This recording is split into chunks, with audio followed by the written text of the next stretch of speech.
मरियम रात के 2 बजे मुश्किल से सो पाई थी। इस अनजान शख्स का खौफ शदीद हावी था इस पर। जब अचानक से अपनी शर्ट इसे ऊपर की जानिब होती महसूस हुई। गीली ज़ुबान जो पेट पर फिरता हुआ बहारों तक पहुंचना इसकी आँख खोल गया। इसे अपने पास कोई भी दिखाई नहीं दे रहा था। बस इस वजूद का शिद्दत भरा लम्स वो महसूस कर पा रही थी। इसके हाथों को इसी आसेम ने मजबूती से पकड़ा हुआ था। कौन था ये वजूद और क्या था इसका मरियम से नाता? हर रात आपको पढ़ने को मिलेगी ऐसी खौफनाक रोमांटिक दिलचस्प कहानियाँ। तो फिर अपना प्यार जताए, चैनल को सब्सक्राइब करके। थैंक यू सो मच और इंतज़ार करें अगले सैटरडे का। मरियम 20 साल इंतहाई पुरकशिश और ख़ानदान में सबसे बड़ी और इकलौती लाडली बेटी है। चूँकि मरियम के ख़ानदान में ज़्यादातर किसी की औलाद ही ना हो सकी और जिनकी है इनके भी सिर्फ बेटे ही हैं। इस वजह से सबकी लाडली मरियम ही रही है। वो बेहद खूबसूरत, ज़हीन और प्यारी लड़की है। सबकी इज़्ज़त करना और खिदमत करना ही इसका काम है। मगर मरियम को सबसे ज़्यादा प्यारे इसके बाबा हैं। अपने बाबा के बगैर वो एक दिन भी नहीं गुजार पाती थी। चूँकि अपने इकलौते बेटे के लाड अफजल साहिब हमेशा से उठाते आ रहे थे। इसकी हर ख्वाहिश को हमेशा से इन्होंने पूरा किया था। यहाँ तक कि अपनी बेगम से भी वो बेटी की खातिर लड़ जाया करते थे। आज भी मरियम ने एक हफ्ते से ज़िद लगाई हुई थी कि इसे अपनी दादी से मिलने हैदराबाद जाना है। मगर हमेशा की तरह इसके वादे से मना किए जाएं। मगर मरियम का अपने बाबा के आगे मिन्नतें करना इन्हें राज़ी कर ही गया। अफजल साहिब अपनी बेटी को इतना भी सर पर मत चढ़ाएं। बड़ी हो चुकी है, अब आगे चलकर इसकी शादी भी करनी है। सकीना बेगम अपने शोहर को याद करवाने लगी। अरे हाँ, मेरी बच्ची की शादी भी तो करनी है, पर मैंने सोच लिया है हम घर जमाई रखेंगे। मैं अपनी बेटी को खुद से दूर नहीं भेज सकता। अफजल साहब मरियम को गले लगाते बोले। सकीना बेगम इनकी बात सुन मज़ीद परेशान हो गई। इन बाप बेटी में वो तो कहीं फंस कर ही रह गई थी। बेटा, मैं आज बैंक से छुट्टी ले लूँगा, फिर हम चलेंगे अम्मी से मिलने। अफजल साहब प्यार से समझाते खुद काम पर चले गए। मगर शायद किस्मत को कुछ और ही मंजूर था। शायद अब मरियम हमेशा हमेशा के लिए खुशियों को भूलने वाली थी। अफजल साहब अब कभी लौटकर वापस नहीं आने वाले थे। शाम को इत्तला मिली कि इनकी मोटरसाइकिल ट्रक वाले के साथ टकरा गई और अफजल साहब मौके पर ही जान बहक हो गए। इस बुरी खबर का सबसे ज़्यादा असर मरियम पर हुआ था। वह बेहोश हो चुकी थी। यहाँ तक कि अपने बाबा के जनाजे को आखिरी मर्तबा देखने की भी इसमें हिम्मत नहीं थी। सकीना बेगम अपनी बेटी के साथ अकेले नहीं रह सकती थी, तभी इन्होंने अपने ससुराल जाने का फ़ैसला किया। अब तो शायद हमेशा हमेशा के लिए इन्हें वहीं पर ही रहना था। अफजल साहब की नौकरी कराची में लगने के बायस से वो यहाँ पर शिफ्ट हुए थे। फिर जब वो ना रहे तो इस जगह रहने का मतलब। वैसे भी मरियम जब तक इस घर में रहती इसे अपने बाबा की याद ज़्यादा आनी थी। वो नहीं भूल पा रही थी इन्हें। गुमसुम सी अकेली बैठी रहती थी। सकीना बेगम अपनी बेटी की हालत देख देख कर शदीद परेशान हुए जाए। कैसे शौक चंचल सिंह की बेटी अब हर वक्त उदास रहती है। अपनी बेटी को लिए वह हैदराबाद चली गई, जहाँ पर मरियम के दादा दादी ताया चाचा सब थे। घर में हर वक्त चहलकदमी शोर शराबा रहता था, मगर मरियम का किसी भी जगह मन नहीं लगता था। तभी एक रात वो अपनी दादी की गोद में लेटी हुई थी, बिल्कुल खामोश। बात करना इसने छोड़ दिया था। जब इसकी दादी मरियम का ध्यान कहीं और लगाने की खातिर इससे बातें करने लगी। मेरी गुड़िया, तुम जानती हो जिस घर में हम रह रहे हैं ये पहले इतना नहीं होता था, बल्कि इससे भी कहीं ज़्यादा बड़ा होता था। मगर जब तुम्हारे कज़न की मौत हुई तब से हमें यूँ एहसास होने लगा जैसे वो यहीं पर ही है। कई मरतबा मैंने भी इसे देखा था। हमने मौलवी साहिब से भी इसके मुतल्लिक पूछा तो इन्होंने कहा कुछ रूहें ऐसी होती हैं जिनकी ख्वाहिशें पूरी ना हो तो भटकती रहती हैं। अब हमें तो पता नहीं कि ज़ीशान की क्या ख्वाहिश थी, मगर फिर भी हमने पढ़ाई करवाना शुरू कर दी। मगर वो गुस्सा हो गया और हमें नुकसान पहुंचाना शुरू कर दिया। तब मजबूरन हमें पिछले 5 मरले का हिस्सा छोड़ना पड़ा। बीच में बड़ी सारी दीवार कर दी। हम कभी भी वहाँ पर नहीं जाते। शायद यही इसकी ख्वाहिश हो, अकेले रहना चाहता हो वो। ऐसी खौफनाक कहानी सुनकर मरियम के होश उड़ गए। ज़ीशान भाई तो वही है ना जो बचपन में मुझे चॉकलेट्स ला कर दिया करते थे। मैं हर जगह इनके साथ ही जाया करती थी। मगर वो कैसे फ़ौत हो गए? मरियम खुद जानती थी ज़ीशान के मुतल्लिक। तभी एक मरतबा फिर से याद करवाने पर अफसरदा हो गई। बेटा छत से नीचे गिर गया था। अब तुम्हारी ताई कहती है कि खुदकुशी शायद इसने की, पर मुझे नहीं लगता। तब इसकी उम्र 25 साल थी। वो पढ़ाई भी बहुत अच्छे से की थी और बस अब नौकरी ही करने वाला था। बहुत खुश था। वो हर वक्त तुमसे मिलने की ही बात करता रहता था। हमें तो ये भी शक होने लगा था कहीं तुमसे शादी ही न करने की बात कर दे। पर तुम्हारे और इसकी उम्र में 20 साल का फ़र्क था। रवानगी में मरियम की दादी कुछ भी बोल गई, मगर इनकी बात मरियम को अजीब लगी थी। दादी रूहें भटकती रहती हैं, हमें दिखाई भी देती हैं, तो क्या बाबा की रूह भी यहाँ होगी? मरियम रह न सकी, फिर से वही बात कर दी। बेटा, अफसर को जाने दो। तुम नहीं जानती, पर जो रूहें सुकून में नहीं होती वही भटकती है, और मेरा बेटा बहुत नेक था। इसे बेसुकूनी नहीं मिलनी चाहिए। अब चलो सो जाओ तुम। दादी ने तो ये बात यहीं ख़त्म कर दी थी, मगर मरियम के दिमाग में छप चुकी थी। सुबह उठते ही मरियम ने घर का पिछला हिस्सा देखा, जहाँ लंबी बड़ी दीवार की हुई थी। अजीब से अट्रैक्शन थी इस जगह, जो मुसलसल मरियम 10 मिनट तक यहीं पर ही देखती रही। दो रूहें तो एक दूसरे के बारे में जानती ही हैं, तो ज़ीशान भाई अगर मेरा इतना जिक्र करते थे तो क्या पता वो मेरी बात बाबा से करवा दे। मैं बाबा को बताना चाहती हूँ। आखिर कितना ज़्यादा मैं इन्हें मिस कर रही हूँ। क्यों वो मुझे छोड़कर गए? दिल में वही बात इसके घूमे जा रही थी। इसके लिए ये सब मजाक था, मगर शायद आगे चल कर इसे बहुत कुछ भुगतना था। छत पर खड़ी हुई वो दूसरी जानिब देखे जाए, बहुत गंद मचा हुआ था इस जगह, जैसे कि पुराना खौफनाक खंडर हो। जो इस जगह सीढ़ियाँ उतरती थी, इससे भी बंद किया हुआ था, और वैसे भी घर का फर्द इस जगह जाने से डरता था। मरियम गौर से इस जगह को देखे ही जा रही थी, जब अचानक से इसे यूं लगा जैसे सहन में कोई खड़ा इसकी जानिब देख रहा है। घबरा कर इसने आंखें अच्छे से रगड़ते हुए फिर से गौर किया, मगर वहाँ पर कोई नहीं था। मगर एक बार इसे ज़रूर इस जगह जाना था। तभी रात के आधे पहर जब सब घर वाले सो गए, तब चुपके से मरियम छत से इसी बंद की हुई सीढ़ियों से दूसरी जानिब उतर गई। इसका कदम अभी इस जगह पड़ा ही था, जब तेज़ हवा का झोंका इसे महसूस हुआ। आगे को बढ़ती वो जो दो कमरे बने हुए थे कि अंदर जाने लगी। ज़ीशान भाई, क्या आप यहाँ पर हैं? हाथ में पकड़ी टॉर्च से वो इन कमरों में देखती आवाज़ लगा रही थी। सारा सामान वैसे का वैसा ही पड़ा हुआ था। ये ज़ीशान का कमरा था, जहाँ पर बेड सोफ़ा बिल्कुल साफ़ सुथरे अपनी अपनी जगह पर पड़े थे, जैसे कि कोई इस कमरे में अब भी रह रहा हो। ज़ीशान भाई, मुझे आपसे बात करनी है। कमरे के अंदर जाए वो चारों तरफ टॉर्च घुमाती फिर से ज़ीशान का नाम ले इसे पुकार गई, मगर अपने दाएं जानी वो टॉर्च की रोशनी ले जाने ही वाली थी, जब अचानक से इसे किसी ने दबोच लिया। जैसे कि कोई इंसानी वजूद ने इसे पीछे से दबोच लिया हो। अपने पेट पर सख्त बाजू की गिरफ्त थी, यहाँ तक कि गर्दन पर किसी की गर्म सांसों तक को वो महसूस कर पा रही थी। कौन है? अंधेरे में इसे कुछ भी दिखाई नहीं दे रहा था, बल्कि इसे ऐसे लग रहा था जैसे कि वो इंसान ही है। मगर इस वक्त यहाँ पर और कौन हो सकता है? अपने होठों से वो वजूद मरियम की गर्दन चूमता हुआ अपना हाथ मज़ीद ऊपर की जानिब बढ़ाने लगा। मरियम भी चैन से हिलती जुलती खुद को आज़ाद करवाने की जिद्दोजहद में मसरूफ़ थी, मगर बुरे तरीके से वो वजूद इसके भारों पर हाथ रखता मसलने लगा, जैसे कि वो भूखा हो बदन का, जो मरियम के बदन को हासिल करने की खातिर पागल हुआ पड़ा था। यूँ किसी का अपने भारों को मसलना देखती मरियम ने पूरा जोर लगा इसे खुद से दूर किया और खुद अंधाधुंध भागकर वापस छत पर चढ़ गई। एक बार भी इसने पलटकर नहीं देखा था। वापस अपने कमरे में पहुंचती वो तेज तेज सांस लेने लगी। खौफ के मारे पूरा बदन अभी तक कांप रहा था। वो जो कोई भी था बहुत जालिम था। बस अपनी अम्मी के पास लेटती वो सोने की कोशिश करने लगी, मगर नींद कहाँ आ रही थी। बार बार इस वजूद के मुतल्लिक सोचे जाए, क्या वो ज़ीशान था? मगर वो ऐसी हरकत क्यों करेगा, या फिर कोई और था? यही बात शदीद तजस्सुस का सबब बन रही थी। सुबह मरियम उठी तो अपने इस हिस्से शदीद दर्द महसूस हो रही थी। इसे जहाँ कर रहा था वो तो बाता रहा था। बाथ में नहाने की खातिर मरियम गई, मगर जैसे ही इसने अपनी शर्ट उतारी, बड़े बड़े हाथों के निशान तक इसके आभारों पर छपे हुए थे। खौफ से इसका दिल दहल सा गया था। वो कभी भी दोबारा इस जगह नहीं जाएगी।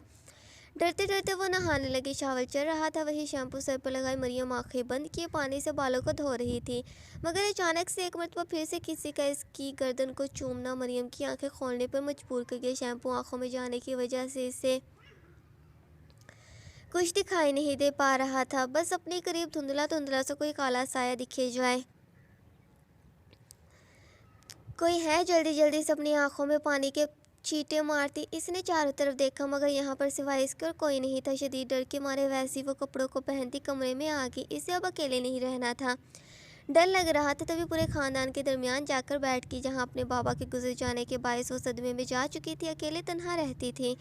वहीं अब सब में बैठकर वो बातचीत करने लगी, मगर करा जो कुछ भी इसके साथ हुआ वो ये बात किसी को भी नहीं बता सकती थी, वरना बहुत डांट पड़नी थी इसे। रात के पहर सकीना बेगम ने इसे अपने कमरे में जाकर आराम करने का कहा। चूँकि काफ़ी रात हो चुकी थी, सब अपने अपने कमरे में जा चुके थे, मगर मरियम फिर भी अपनी दादी के पास बैठी थी। बेटा जाओ, दादा दादी को भी आराम करने दो। एक मरतबा फिर से सकीना बेगम के कहने पर वो अपने कमरे में चली गई, मगर अभी भी इसे यूं लग रहा था जैसे कि कोई इसे देख रहा है। आंखें बंद की वो सोने की कोशिश करने लगी। सकीना बेगम खुद भी अपनी बेटी के साथ ही सोती थी, मगर आज मरियम ने लाइट बुझाने से मना कर दिया। वो अंधेरे में नहीं सोना चाहती थी। मगर ठीक रात के 2 बजे मरियम और सकीना बेगम अलग अलग सिंगल बेड्स पर सोई हुई थी, मगर कोई वजूद बिस्तर पर चढ़ता हुआ मरियम महसूस कर सकती थी किसी के चढ़ने पर बेड का दबना, मगर वो नींद में थी तभी इतना गौर ना कर पाई। मगर अचानक से इसकी शर्ट ऊपर होने लगी। गीली जुबान का जो अपने पेट से होते हुए बाहरों तक ले जाना इसकी आंख खोल गया, मगर कोई भी इसे दिखाई नहीं दे रहा था। मगर सख्त हाथों की गिरफ्त में इसके दोनों कलाइयाँ जकड़ी हुई थी, वहीं होठों पर भी जैसे टेप लगा दी। वो बोल भी नहीं पा रही थी, ना ही मदद के लिए चिल्ला पा रही थी, बल्कि मुसलसल वो वजूद इसके बाहों को चूसता और काटता जख्मी करने में मसरूफ़ था। बार बार इसका काटना मरियम को दर्द से दो चार कर रहा था। वो टांगों को हिलाने की कोशिश की, या खुद को बचाने की हर मुमकिन कोशिश कर रही थी, मगर बेसुध। मुसलसल इसके सीने पर जुल्म ढाता वो वजूद मरियम के ट्राउज़र को पकड़े नीचे खींचने लगा। अपने पास लेटी मरियम सकीना बेगम को रोते हुए देखे जाए इसका बस नहीं चला था, वरना चीख चीख कर पूरा घर सर पर उठा लेती। इतना तो इसे भी मालूम चल चुका था, ये वजूद जो भी है बस इंसान नहीं है। ट्राउज़र को खींचता वो वजूद मुकम्मल इसे उतार कर और टांगों को फैलाता हुआ खुद को इसके अंदर उतार गया। दर्द के मारे मरियम की जान जाने वाली थी।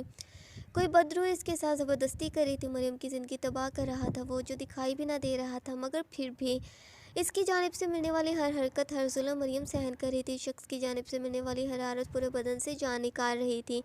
रो रो कर मरियम का बुरा हाल हो चुका था, मगर ना ही वो इसे रोक पा रही थी और ना ही बोल पा रही थी। दर्द इतनी शदीद थी जो मरियम को बेहोश कर गया, जबकि वो वजूद अपनी मनमानियाँ करता रहा तब तक जब तक इसका मन नहीं भर गया। सुबह सकीना बेगम अपनी बेटी की हालत को देख चिल्ला उठी, बगैर कपड़ों के, जबकि बिस्तर पर मौजूद वो लाल दाग जो इन्हें इस बात का इल्म करवा चुका था कि मरियम के साथ ज्यादती की गई है।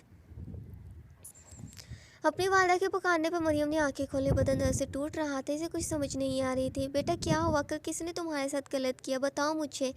अपनी बेटी को चादर दिया लपेटती वो गले लगाए पूछने लगी। अम्मी वो कल फूट फूट कर कल का मंजर याद किया मरियम भी रोना शुरू हो गई। मरियम से कुछ बताया भी नहीं जा रहा था। जब सकीना बेगम गुस्से से खुद बाहर जाए, अपनी सास को सब कुछ बता दिया कि इनके किसी पोते ने ही मेरी बेटी के साथ गलत किया है। इनका यह बेबुनियाद का इल्ज़ाम सब घर वालों के दिलों में नफरत पैदा कर गया, और इन्होंने यहाँ तक कह दिया कि वो ना आती अपनी बेटी को लेकर यहाँ, अगर हम इतने ही बुरे हैं तो। मगर अब जो कुछ हो गया इससे बदला नहीं जा सकता था। बस घर के बुजुर्गों ने मरियम के साथ जिसने भी गलत किया है इसे सामने लाने का कहा, वरना मरियम के ताई के सबसे बड़े बेटे के साथ मरियम का निकाह पढ़वा दिया जाएगा। इस फैसले से सब खिलाफ थे, मगर अब जो फैसला सुना दिया गया था इसे बदला नहीं जाएगा। मरियम को जब इस बात के इल्म हुआ तो खुद वो इनकार करके इसे नहीं करनी थी किसी से शादी, और वैसे भी ये गलत इस साथ सेब ने किया है, ज़ीशान ने किया है। वो चिल्ला चिल्ला कर सबको बताने की कोशिश किए जाए, मगर सबको मजाक लग रहा था। मरियम पागल हो चुकी है लग रहा था। शाम को ही मौलवी साहब को बुलाकर निकाह पढ़वाने लगे, मगर अचानक से ज़मान की आंखें सफ़ेद हो गई और बुरे तरीके से इसे हवा में उठाकर ज़मीन पर पटका गया। सब लोग शॉक्ड, आखिर ये क्या हो गया। यहाँ तक कि मौलवी साहब भी डर गए। क्या दुल्हन पर किसी असेब का साया है, ये लड़की की शादी कहीं और नहीं करने देगा। जाते जाते वो इन सबको वॉर्न करके चले गए थे, जबकि सबका ध्यान अली की तरफ था। वो इसे अस्पताल ले गई। यूँ ऊपर से नीचे फेंकने के बाद शदीद किस्म की इसके सर पर चोट आई थी। सबको भी यकीन हो चुका था कि मरियम सच बोल रही थी, मगर इन सब का प्यार ख़त्म हो चुका था। इकलौती लाडली खानदान की बेटी के लिए सबने कह दिया कि वो इनका घर छोड़कर चली जाए। किसी जानी नुकसान को वो बर्दाश्त नहीं कर पाएंगे। अब सिवाय वालिदैन के कोई मुश्किल वक्त में सहारा नहीं बनता, और यहाँ पर भी यही था। सकीना बेगम अपनी बेटी के लिए वापस कराची चली गई। एक माँ बाप ही तो वाहिद होते हैं जो आखिरी दम तक अपनी औलाद का साथ नहीं छोड़ते, मगर मुश्किलात अभी टली नहीं थी। मरियम को अभी यूँ महसूस होता था जैसे ईशान अभी भी इसके आसपास ही रहता, और इसका सच यही सही साबित भी हुआ। सकीना बेगम नौकरी की तलाश भी मैं घर से बाहर गई, तब भी साथ भी घर के लिए राशन वगैरह भी इन्होंने लेना था। मरियम अकेले घर में मौजूद, मगर अचानक से यूँ लगा जैसे कि किचन में कोई गया है। अम्मी आप हो क्या। मरियम भी किचन की जानिब जाती अपनी वालदा को मुखातिब करने लगे, मगर किचन में एक कदम ही इसने रखा था जब बुरे तरीके से इसे हवा में उछाला गया। वो शॉक्ड रह गई। इसने इस वजूद के कंधे पर हाथ रखा। ज़ीशान भाई प्लीज़ छोड़े मुझे, रोती हुई इसने ज़ीशान का नाम पुकारा, मगर इसकी शलवार एक ही झटके में खींचता वो उतारते हुए। भाई नहीं हूँ मैं तुम्हारा। पहली मर्तबा वो इसकी मर्दाना आवाज़ को सुन पाई थी। इसकी टांगों को पकड़े वो अपनी कमर के गिर्द हायल करता हुआ बुरे तरीके से खुद की इसकी गहराई में उतारते इसका पूरा बदन उछालने का सबब बने। जब पड़ोस की खातून छत पर चढ़ी कपड़े उतार रही थी, जब किचन की खिड़की में से मुसलसल मरियम का सीना उछलते देख चौंक गई। ये मरियम वहाँ पर क्या करी है, मगर कौन जानता था कि आखिर वो मासूम लड़की किस किस अजियत से गुजरी है। सकीना बेगम शाम को वापस घर लौटी, जो मरियम को फूट फूट कर रोता देख शदीद परेशान हो गई। बेटा क्या हुआ तुम्हें? सकीना बेगम जो अपनी बेटी की हालत देख मजीद अब ये सब सहन नहीं कर सकती थी। मरियम की कमर पर बड़े बड़े नाखूनों से नोचने के निशान आते गए। यानी ज़ीशान का भूत है भी तो क्यों मरियम को तकलीफ पहुँचा रहा है? वो क्यों वो इसे हर अंदाज से अजियत दे रहा है? ये इसका प्यार था या फिर इंतकाम? आखिरकार सकीना बेगम ने शहर के सबसे मशहूर बाबा जी के पास मरियम को ले जाने का फैसला कर लिया। मौलवी साहब मुकम्मल तफसीर जानने के बाद मरियम पर कुछ पढ़कर फूंकते तावीज़ इसके गले में पहना दिया। इसे कभी भी वो खुद से जुदा न करे की भी हदायत दी थी। वो वापस घर लौटे। जब से तवीज़ पहना था तब से ज़ीशान ने किसी भी किस्म की कोई उल्टी सीधी हरकत नहीं की थी। सब सही चल रहा था। इस बात को 1 माह गुजर गया था। मरियम ने भी सब भूलने की कोशिश करना शुरू कर दी। वहीं अब सकीना बेगम ने भी अपनी इकलौती बेटी की शादी करने का फ़ैसला कर लिया ताकि जल्द अज जल्द वो नई ज़िंदगी शुरू कर सके, मगर शायद इनका ये फ़ैसला बहुत ख़तरनाक साबित होने वाला था। मरियम के लिए सकीना बेगम ने एक बेहतरीन लड़के का इंतखाब किया। रिश्ता पक्का करते वापस घर लौटी और मरियम से इस मुतल्लिक बताया। मरियम ने पहले तो इतराज़ किया कि इसे कहीं पर भी शादी नहीं करनी, मगर सकीना बेगम के इसे समझाने पर वो भी राज़ी हो गई। सुबह मंगनी का वो सोच रही थी, मगर रात के पैर कुछ ऐसा हुआ जो इन दोनों की ज़िंदगियां ही बदल गया। सकीना बेगम सोने की खातिर अपनी बेटी के साथ बिस्तर पर लेटने लगी, मगर अचानक से वो हवा में उड़ने लगी। इनकी सांस रुक रही थी जैसे किसी ने इसे गर्दन से दबोचा हो। अम्मी क्या हुआ? प्लीज़ छोड़ दो मेरी अम्मी को। मरियम चौंकी मिन्नत करने लगी। वो अपनी अम्मी को नहीं खोना चाहती थी, मगर पहली मर्तबा एक काला साये से दिखाई दिया।